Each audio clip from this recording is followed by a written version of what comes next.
Okay, reactions with hydrogen and the thermal stability of the hydrogen halides, इनको भी discuss करना है, इसको जल्दी से डिस्कस कर लेते हैं। हमने क्या बात करी थी, द हैलोजेंस की reactivity decreases down the group, ठीक है। सो ऐसा ही हमें कुछ नजर आता है जब हम हाइड्रोजन के साथ इसको रिएक्ट करते हैं। फ्लोरीन हाइड्रोजन के साथ एक्सप्लोसिवली रिएक्ट करते हैं, ठीक है। मतलब कोई भी कंडीशन हो, कुछ भी हो, फ्लोरीन और हाइड्रोजन आग पकड़ लेते हैं एक साथ and they react like crazy, ठीक है, एक्सप्लोजन हो जाती है। Chlorine chlorine Burns in the dark, लेकिन अगर आप यूवी लाइट उसको दे दो क्लोरीन को, तो फिर ये भी फिर एक्सप्लोसिव रिएक्शन दिखाना शुरू कर देता है। क्या नजर आया हमें इसमें, फ्लोरीन में हमें कोई कंडीशन की जरूरत नहीं थी, तब भी वो एक्सप्लोसिव रिएक्शन दिखा रहा था। Where in chlorine, chlorine react करता है इन द डार्क, लेकिन ज्यादा अच्छा क्या है, यूवी लाइट या लाइट की प्रेजेंस में अगर इस रिएक्शन को करोगे तो फिर ये ज्यादा एक्सप्लोसिव रिएक्शन दिखाएगा।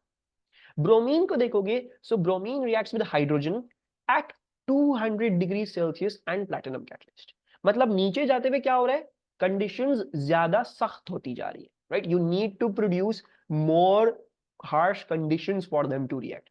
इधर कोई कंडीशन नहीं, आराम से रिएक्ट कर लिया, इधर यूवी लाइट दे दो बस रिएक्ट कर जाएगा, इधर कैटलिस्ट भी डालो, टेम्परेचर भी 200 डिग्री सेल्सियस, तब जाके रिएक्शन होगा।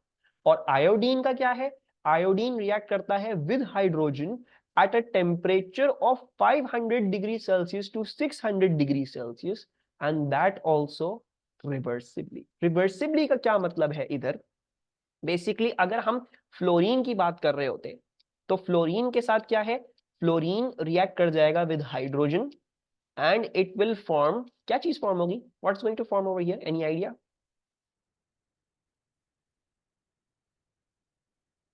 Yes, it will form hydrogen fluoride two HF, और ये क्या होगा, ये एक एक्सप्लोसिव रिएक्शन होगा।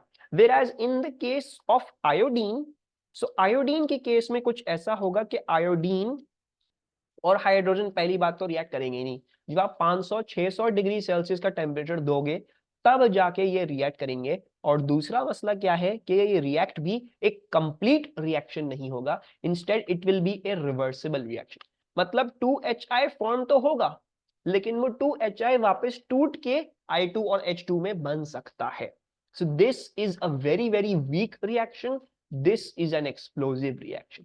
और इस बात से हमें क्या चीज प्रूव हो रही है, इस बात से हमें ये चीज प्रूव हो रही है कि the reactivity of the halogens decreases down the group. सही है जी। So this is with regards to, मतलब एक हाइड्रोजन के साथ हमें कुछ चीजें पता होनी चाहिए, ठीक है, कि रिएक्शंस जो है वो मच मोर स्ट्रिक्ट होते जा रहे हैं, ज्यादा हार्शर कंडीशंस चाहिए। फ्लोरीन एक्सप्लोसिव रिएक्शन, क्लोरीन को बस यूवी लाइट दे दो, एक्सप्लोसिव रिएक्शन। ब्रोमीन को टेम्परेचर भी दो, प्लैटिनम कैटलिस्ट भी दो। आयोडीन को बहुत ज्यादा हाई टेम्परेचर दो, तब भी रिएक्ट करता है, तो रिवर्सिबली रिएक्ट करता है। सो इट इज क्लियरली अपेरेंट कि भाई reactivity is decreasing down the group. The other thing that we want to be recall from our chemical bonding वाला chapter is कि जो बॉन्ड एंथैल्पी है, जैसे hydrogen fluoride, hydrogen chloride, hydrogen bromide, hydrogen iodide, the bond enthalpy two is decreasing down the group. और ये कैसे पता चलता है हमें, या हम इसको कैसे प्रूव कर सकते हैं अगर हम ये वैल्यूज कैलकुलेट ना कर पाए एज लेबोरेटरी स्टूडेंट, आपके पास लैब में अगर ये सारे केमिकल्स पड़े हो तो कैसे प्रूव करोगे। So you will insert a hot rod into the container containing the hydrogen halide. एक हॉट रॉड डाल दोगे, हाइड्रोजन फ्लोराइड तो बड़ा ही स्टेबल है, उसको बहुत एनर्जी चाहिए, तो इसको तो कुछ नहीं होगा। सिमिलरली विद हाइड्रोजन क्लोराइड, इसकी भी बहुत ज्यादा है, तो ये भी आपको कुछ बॉन्ड नहीं टूटेगा, you will see no change. But in the case of HBr, ये बॉन्ड टूटना शुरू हो जाएगा और आपको कुछ ब्राउन वेपर दिखना शुरू हो जाएगा। And in the case of hydrogen iodide, you'll see lots of purple vapor. तो इस बात से क्या पता चल रहा है, इस बात से ये पता चल रहा है कि down the group the thermal stability of the hydrogen halide या फिर the bond enthalpy, the bond energy of the hydrogen halide is decreasing, ठीक है। So down the group the hydrogen fluoride most stable, कुछ नहीं करेगा, hydrogen chloride को भी कुछ नहीं होगा, बहुत स्टेबल है। हाइड्रोजन ब्रोमाइड बॉन्ड एंथैल्पी इतनी नहीं है, टूटना शुरू होगा, लेकिन इतनी भी कम नहीं है, तो it's just you see some brown vapour here and there. But hydrogen iodide में इसकी बॉन्ड एंथैल्पी इतनी कम है कि ये बाकायदा तौर पे ये दो बॉन्ड बड़े आसानी से टूट जाएंगे and you will start seeing lots of brown vapour. In fact we saw that same thing over here. क्या चीज, कि जब आपने रिएक्शन किया तो 2HI वापस स्पॉन्टेनियसली क्या कर रहा है, H2 और I2 वापस से बन रहा है, यानी ये बॉन्ड टूट रहा है। And the reason for that is this, because the bond enthalpy is so small, so small कि नॉर्मली ये टूट के वापस इन तीनों चीजों में बदल सकता है। ठीक है, अब हमें क्या करना है, अब हमें इसको, हमने रिएक्टिविटी तो एक्सप्लेन कर दिया था, वो तो हमने पहले पेज में एक्सप्लेन कर दिया था। लेट्स रिकॉल आवरसेल्व्स या लेट्स रिमाइंड आवरसेल्व्स कि भाई bond enthalpy down the group decrease क्यों कर रही थी। तो do you remember why the bond enthalpy was decreasing down the group, क्यों ये बॉन्ड वीक क्यों होते चला जा रहा है, what's the reason for that. My question is why is the bond enthalpy decreasing down the group, why is the bond enthalpy decreasing, क्यों इसकी बहुत ज्यादा है, इसकी इतनी कम क्यों है bond enthalpy, what reasons come to your mind. सही है मिशाल, हमने ऐसा कुछ डिस्कस किया था, याद आ रहा है किसी को। नहीं Moiz, not the reactivity decrease of the halogens, that's not the thing. Bond enthalpy बताना है, why is that bond getting weaker, why is the bond getting weaker.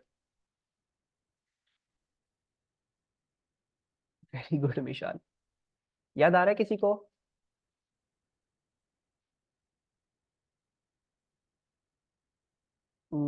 नहीं Rubaifa, that's not the answer. Effective head on collisions का वो तो ताल्लुक उससे है ना, टेम्परेचर इंक्रीज या डिक्रीज करने से, तो इससे तो ताल्लुक नहीं होगा।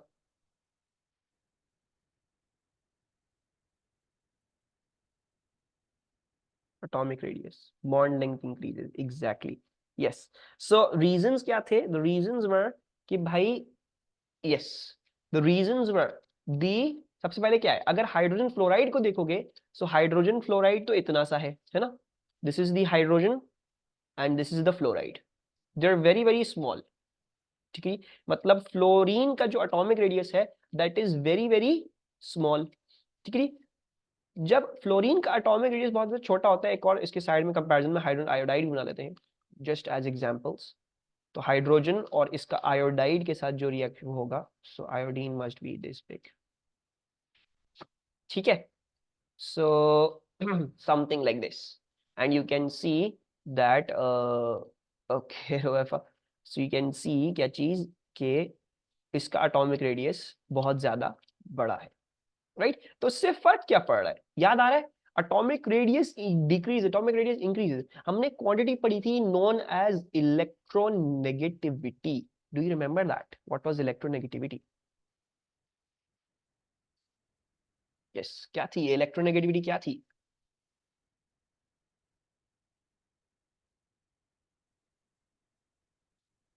It was the decreases down the group, तो सही है, ability to pull an electron towards itself, it was the tendency of an atom to pull a shared pair of electrons towards itself। so basically हमने क्या बात करी थी, हमने बात करी थी fluorine is the most electronegative element, right. So इसकी electronegativity is way high, why, because of the smaller atomic radius, ये उस शेयर्ड पेयर ऑफ इलेक्ट्रॉन को बड़ी जोर से खींच सकता है, right. So that bond is very very strong, ये नहीं टूटने वाला, बहुत जोर से खींच रहा है वो। Whereas in the case of iodine, मैंने एक और बात भी बताई थी आयोडीन के बारे में, आयोडीन और हाइड्रोजन की तकरीबन सिमिलर इलेक्ट्रोनेगेटिविटी होती है, right, you do you remember that. So the electronegativity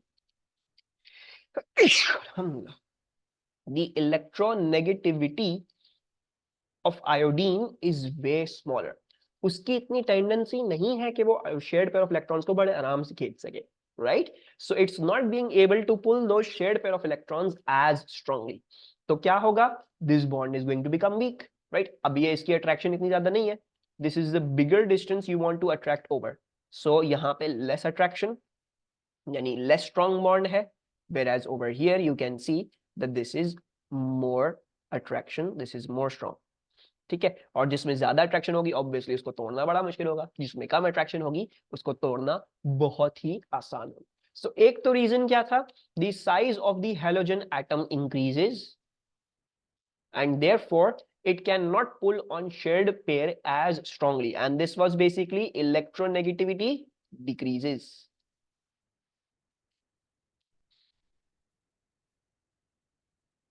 बस एरो बना देते हैं।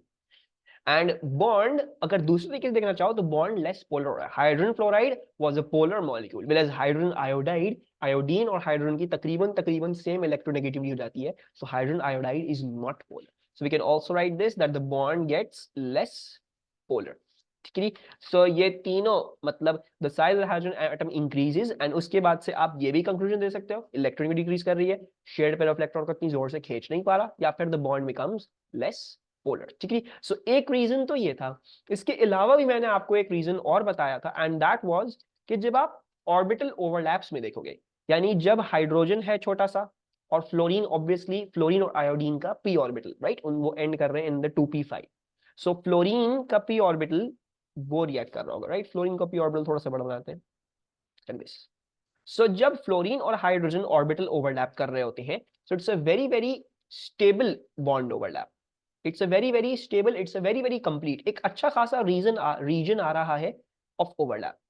ठीक है, it's an efficient overlap. But in the case of hydrogen and iodine the कहानी is a bit different. Let me draw this better. Whoops.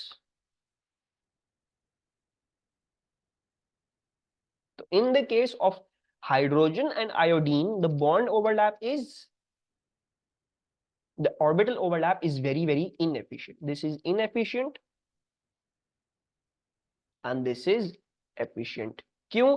Only because जो iodine का जो p orbital है, that is a very very big p orbital, वो किसी बड़े shell का orbital है, वो जो भी p ऑर्बिटल है, तो वो देयरफॉर इतना अच्छा ओवरलैप नहीं कर पाएंगे, वो अपनी इलेक्ट्रॉन डेंसिटी इतनी अच्छी शेयर नहीं कर पाएंगे। Whereas fluorine that is comparable to hydrogen, तो यहाँ पे एफिशिएंट बॉन्ड ओवरलैप, इधर इनएफिशिएंट बॉन्ड ओवरलैप। और दूसरा रीजन, एटॉमिक रेडियस बड़ा हो रहा है, तो वो शेयर्ड पेयर ऑफ इलेक्ट्रॉन्स को इतनी आसानी से नहीं खींच पा रहा है। ठीक है, ये सब चीजें याद आई। एंड मोइज ने एक चीज पूछी थी, polarizing can not pull the electron density much. Yes exactly, polar as in यहाँ पे हमारा मीनिंग नहीं, पोलर का वैसे मीनिंग क्या होता है कि एक टेम्पो, एक डाइपोल सेटअप हो जाता है उसके cross, right. So orbital overlap becomes less efficient and therefore bond enthalpy decreases or thermal stability decreases. Is this slide clear to everyone? कोई प्रॉब्लम, कोई कंफ्यूजन? अच्छा, टेस्टिंग फॉर हेलाइड आयंस। ठीक है जी, अगर मैं आपको बोलूं, मैंने आपको एक सोल्यूशन दिया हुआ है, एक सॉल्ट का सोल्यूशन दिया हुआ है, ठीक है जी, तो मैं आपको बोलूं भाई उसमें मुझे बताओ इसमें कौन सी हेलाइड आयन है, राइट, गिवन उसमें हेलाइड ही है, यानी फॉर एग्जाम्पल मेरे को NaCl NaBr Na दिया हुआ है और मैं आपको पूछूं भाई मुझे इसमें बताओ इसमें कौन सा, किस सोल्यूशन में कौन सा हेलाइड आयन है, तो वो आप कैसे करोगे?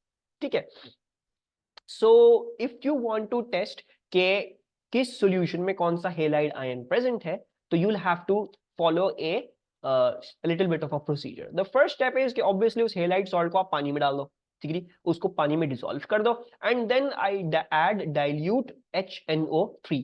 The first step is to add dilute HNO3। HNO3 is known as nitric acid. अच्छा सर ये क्यों डाल रही हैं?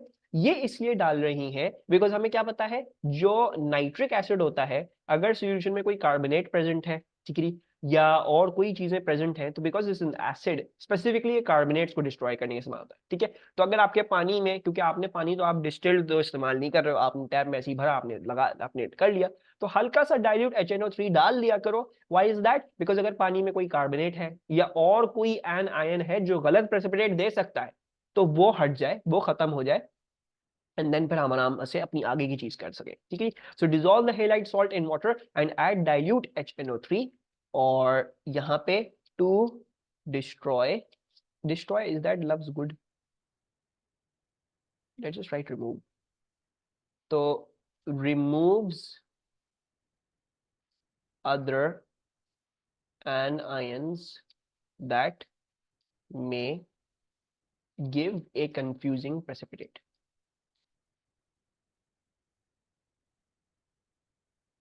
confusing precipitate, ठीक है, और स्पेशली CO3 माइनस। ठीक है, तो बेसिकली कार्बोनेट्स तो हम सबको पता है कि भाई ये तो वैसे ही सोल्यूबल नहीं होते हैं, है ना, तो अगर हमने रिएक्शन कर दिया और कार्बोनेट का आ गया प्रेसिपिटेट, तो हमारे लिए बड़ी प्रॉब्लम हो जाएगी, will not be able to identify कि भाई कौन सी थी क्या थी, या हम गलत अजम्पशन ले लेंगे। हमने कहा भाई प्रेसिपिटेट आ गया, पता चला वो कार्बोनेट का है, तो सारा मसला सारा गलत हो गया। हम आइडेंटिफाई हेलाइड करना चाह रहे थे, आ गया हमारे पास carbonate. So it is always a good thing to add little bit of dilute nitric acid, ताकि जो भी और कंफ्यूजिंग आपके पास एनायंस है वो हट जाए सॉल्यूशन में से, और फिर देन विल डू आवर असल test. Then we add AgNO3 solution, यानी सिल्वर नाइट्रेट सॉल्यूशन डालते हैं। जब आप सिल्वर नाइट्रेट सॉल्यूशन डालते हैं और अगर उसमें क्लोराइड का आयन प्रेजेंट होता तो you will get a white precipitate, ठीक है। अगर ब्रोमाइड का आयन प्रेजेंट होता तो you would get A cream precipitate, और अगर आयोडीन का आयोडीन की सॉल्ट होती या माइनस आयन प्रेजेंट होता तो you would have gotten A yellow precipitate, ठीक है। तो आपको ये तीन प्रेसिपिटेट मिलते हैं, अगर क्लोराइड होता तो व्हाइट, ब्रोमाइड होता तो क्रीम, और आयोडाइड होता तो yellow. But the problem is white, cream, yellow, ये सारे के सारे कलर जो है ना बड़े करीब करीब के ही हैं, कुछ खास आप देख नहीं पाओगे। So it's not a very good of a test, ठीक है। अभी भी हमारा ये पूरा नहीं हुआ, हमने डाल तो दिया, किसी की आंखें बड़ी अच्छी हुई तो व्हाइट, क्रीम और येलो को डिस्टिंग्विश कर लेगा, वरना इनमें कोई खासा फर्क नहीं होता। स्पेशली स्पेशली स्पेशली जब हम क्रीम और येलो को देख रहे होते हैं ना, तो आयोडीन का और ब्रोमाइड का there actually very very close, ठीक है। तो ये दोनों जो है these are very hard to distinguish, ठीक है। तो अगर मैं आपके सामने एक आयोडीन का प्रेशर रख दूं और क्रीम रख दूं तो मोस्ट प्रॉब्ली आप डिस्टिंग्विश नहीं कर पाओ। So we need some other way to be able to distinguish this, ठीक है जी। अच्छा, वो अदर वे ढूंढ देखने से पहले या समझने से पहले ये समझ लेते हैं ये व्हाइट प्रेसिपिटेट किस चीज का है, क्रीम प्रेसिपिटेट किस चीज का है, येलो प्रेसिपिटेट किस चीज का है। तो ये प्रेसिपिटेट जिस चीज का है वो basically the silver with the halide का है, यानी अगर आपको ये व्हाइट प्रेसिपिटेट मिला है तो ये व्हाइट प्रेसिपिटेट है किस चीज का, AgCl का, ठीक है। ब्रोमाइड का अगर आपको क्रीम प्रेसिपिटेट मिला है तो किसका मिला है ये, दिस इज बेसिकली AgBr का प्रेसिपिटेट। और आयोडीन का अगर आपको येलो प्रेसिपिटेट मिला है तो किस चीज से मिला है, it is come about due to AgI precipitate, ठीक है। और ये कैसे हो रहा है, simple, once again displacement reaction, जैसे हमने ग्रुप 2 के मेटल को डिस्प्लेस किया था यूजिंग फॉर एग्जांपल NaCl, ठीक है। तो हम इधर भी सिल्वर को डिस्प्लेस कर सकते हैं फ्रॉम इट्स नाइट्रेट सॉल्ट। याद रखना, नाइट्रेट्स आर ऑलवेज सोल्यूबल, जब भी सिल्वर नाइट्रेट इस्तेमाल किया जा रहा है। सो सिल्वर नाइट्रेट आपने डाला, सोडियम सिल्वर को डिस्प्लेस कर देगा, वो NaNO3 बना देगा, and then the other thing is going to be silver plus chlorine, so it's going to form AgCl, और ये आपको फिर प्रेसिपिटेट आउट हो जाता है, you see this as a white precipitate। अगर ये कुछ और होता, Br होता तो AgBr, I होता तो AgI। Any problems understanding this?